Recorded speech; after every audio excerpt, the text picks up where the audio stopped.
Okunye nje ngifuna ukunikhumbuza kona amaZulu ukuthi asinaso isilo. Ya umuntu nje oyisilo kwaZulu asinaso seloku nje kwakhothama umdlokombane. Isilo nje asikakabi naso kwaZulu sizihlalele nje sizihlalele buze. Asinasilo seloku nje kwakhothama umdlokombane asinayo into ekuthiwa isilo kwaZulu. Sihleli nje without king. KwaZulu asinaso isilo. Sihleli nje dengwane, sisele nje dengwane. Ya engathi nje engathi ngingavuka umdlokombane aqhubeka asibuse ngoba sasala dengwane ngokukhothama kwamdlokombane vuka udla amadoda. Sasala nje dengwane kanjalo. Isilo asinaso. Thina sasinesilo thina. KwaZulu sike saba nesilo thina. Sike saba nesilo thina into eyayikhuluma proudly and boldly ithi yona akekho umuntu ozodla umhlaba wakithi kwaZulu. Akekho umuntu ozodla umhlaba wakithi kwaZulu ngisaphila. Thina sasinesilo thina esasivele sisukume sithi nina bosopolitiki. Nina bosopolitiki niyeyisa niyadelela. Thina sike saba nesilo thina. Sike saba nesilo thina ebesikwazi ukwa confronta ama political leaders. Siwa confronte. Oh uyadlala wena, uyadlala wena. Selokhu kwabuza umdlokombane asinasilo thina, asinasilo.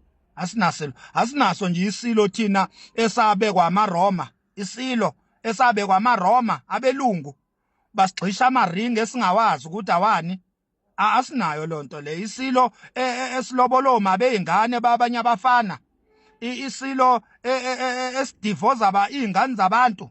Sithatha izingane zabantu sidlale ngazo sizidle after that sizale sidampe ezinye ayishiya hotel athi uyabuya ahamba ijuba likaNoah ezinye anze ayilobole after that eseqedile ukuzidla ayishiya kanjalo abesethi uyayidivoza. Isilo esidivozayo thina sazi ukuthi lento yokuthi ayikho idivorce sazi ukuthi thina isintu sakwaZulu. Uma ngabe ke abaphathi besintu sakwaZulu sebedivorza isintu sakuphi lesokuthi akudivorce. Idivorce nje ayikho nishadile ingunaphakade ngoba emadlozini ayikho idivorce. Thina sazi ukuthi amagugu masikhuluma ngesintu masikhuluma ngeculture yethu njengoZulu sazi ukuthi abasiphathele yona iculture le ishaya mthetho zosiko lakwaZulu sazi ukuthi liphethwe lapha kulomuntu obizwa ngesilo uyena ogade amasiko akwaZulu ukuthi asahamba emgudwini oright na uma ngabe esintwini lapha ya ofisi lezokushawa komthetho wesintu sakwaZulu kudivozwa.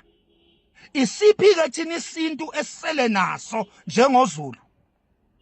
Ngoba thina sikhule nomdlokombane thina sikhule sazi umdlokombane umuntu obesiphethela amasiko athi emadlozini ayikho idivorce. Umuntu obesiphathele isintu amasiko athi kwelaba phansi kwelamathongo ayikho idivorce. Ayikho idivorce. Manje uma ngabe sesithi thina sinesilo esidivozayo ubani osiphathela isintu? Ubani osiphathela imithetho yesiko lesintu sethu njengamaZulu? Asinaso isilo thina, asinayo inkosi. AmaZulu as I speak awanayo inkosi. AmaZulu are without king.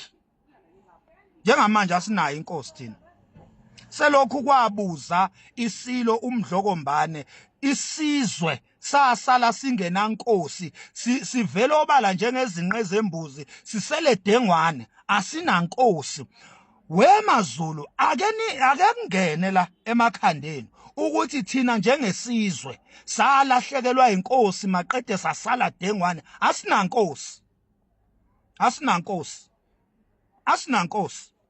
ingakho kunama disaster nje kwaZulu ngoba ayikho inkosi ngoba inkosi iyona esesikhaleni sesizwe noJehova iyona ekwazi ukubonisana noJehova ukuthi isizwe sidingani inkosi yesizwe.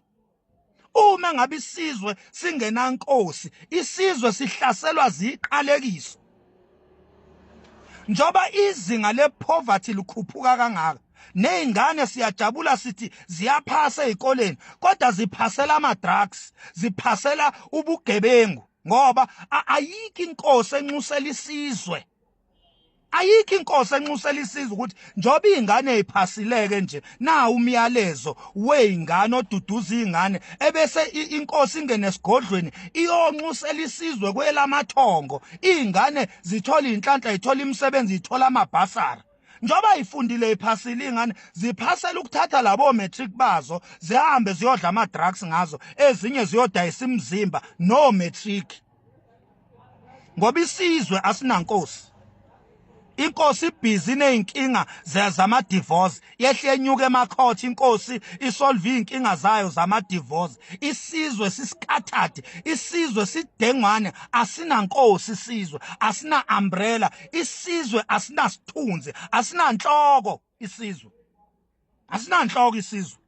as I speak isizwe asinanhloko inhloko nje yesizwe samaZulu ayikho yabuza yakhothama sidinga inhloko sidinga inxusa lesizwe